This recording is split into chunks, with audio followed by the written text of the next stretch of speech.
We're here Tuesday, June the 28th, and I'm sitting down with Holly Pike for People in Your Neighborhood. What is your full name, Holly? My full name is Elizabeth Holly Pike. Where do you come from? Well, I was born here in CornerBrooker, but my family's from St. John's, and that's where I grew up. Okay, excellent. So how long have you lived here, like, semi-permanently? Continuously since 1987. Okay. Why did you come here? Was it visiting home, or was it a work thing? I came here to take a one-year job in 1987. Mm-hmm. And why stay aside from work? Oh, we just liked it so much. It's a great place to live. Cool, cool. What is your educational background? I did an honors BA in English at Memorial University, a master's degree in English at Dalhousie, and PhD at State University of New York in Buffalo. Excellent. New York. Yes. Nice. Okay, Buffalo, New York. My bad. All right. So, how long have you been in this position now? As acting vice president, acting principal first since the fall of 2007. Okay. And what unique view of CornerBrooker do you think you've had through this position? Well, I've had more connection with the other educational institutions than I had as a faculty member.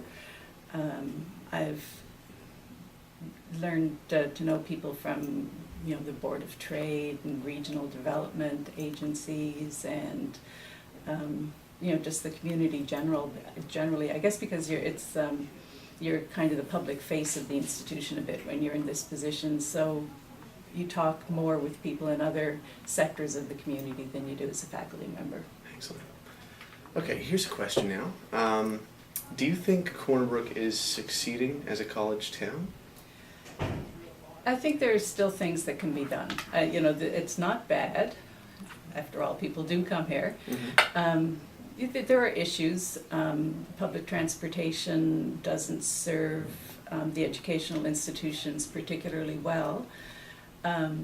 Especially for students who are taking night classes and things like that, and also, for students and residents to get to grocery stores and so on, though, the current arrangement with Coleman's, really helps in that one, but, to get to, the CornerBrooker Plaza or something, the public transportation doesn't necessarily work very well for that, but I can understand why some of those awkwardnesses exist. Where the campus is built, we're basically on the dead end, at the top of a hill, so it's not like people can just drop in and drop out of campus. And that's also, I think, one of the things that we need to work on as making CornerBrooker more of a college town, is that drop-in availability. And it is hard, given our physical location. People don't just stroll by here on their way, to the dentist or something like that and think, oh, well, pop into the library. But that's really, in a college town, I think like a true, really successful college town, I think you get more of that. So, there are obstacles to overcome to make that better. Cool, thank you. Now, since your arrival at the college, through its transition to just campus, do you think Renville has made some positive steps forward as an academic institute? Oh, for sure. When I came here in 1987, we weren't even offering degree programs yet. Mm-hmm. So the fine arts program started the year after I came. And then in the early 90s, we started developing degree programs in arts and science, and now we have a graduate program. So, that's enormous progress. And, the range of things that we're supporting has changed too. We're into areas now that we hadn't even identified as academic areas in 1987, environmental studies and environmental science. They weren't identified disciplines in the range of what we were offering then. So we've come a long way, I think.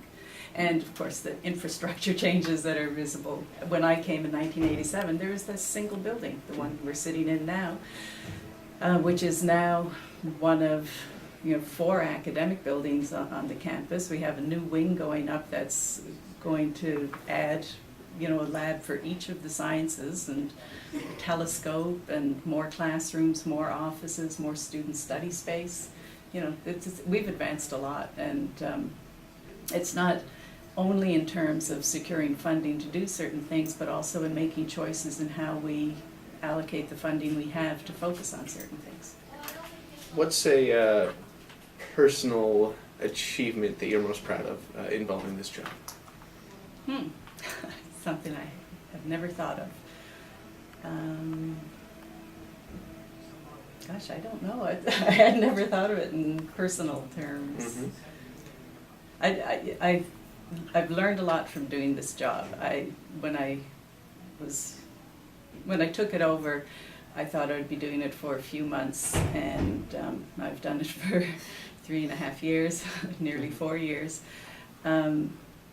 Yeah, and I've learned a lot from it. I'd say that's the good thing. I've learned more about the university, I've learned more about the community, I've learned more about my colleagues and the education industry right across the country. So I think that just what I've gained from it is important.